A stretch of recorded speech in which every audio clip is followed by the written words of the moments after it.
સુરતના ચોક બજારમાં એટીએમ પાસે લોકોને નિશાન બનાવી ખોટા મોબાઈલ એપ સ્ક્રીનશોટ બતાવી ઠગાઈ કરનાર દેવ પટેલ ચોક બજાર પોલીસના હાથે ઝડપાયો, 2 ગુના ઉકેલાયા। સુરતના ચોક બજાર વિસ્તારમાં સિલ્વર સ્ટોન આર્કેડ ખાતે એટીએમ પાસે દેવ હિરેન પટેલ નામનો શખ્સ લોકોને જરૂરિયાતમંદ જણાવી રોકડ રૂપિયા પડાવી ઓનલાઈન ટ્રાન્સફરના નામે બનાવતી મોબાઈલ એપ્લિકેશન સ્ક્રીનશોટ બતાવી ઠગાઈ કરતો હતો।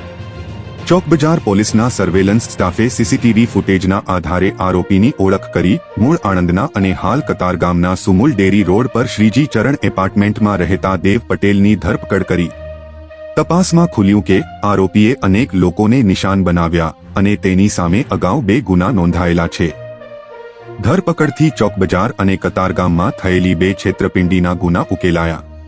પોલીસે હેઠળ ઠગાઈનો ગુનો નોંધી આરોપી પાસેથી મોબાઈલ ફોન અને સ્ક્રીનશોટના પુરાવા જપ્ત કર્યા। નાગરિકોએ એટીએમ પર અજાણ્યા શખ્સની ઓનલાઈન ટ્રાન્સફરની વાતથી સાવધ રહેવું। આ ઘટનાએ શહેરમાં સાયબર ફ્રોડ સામે સજાગતાની જરૂરિયાત દર્શાવી।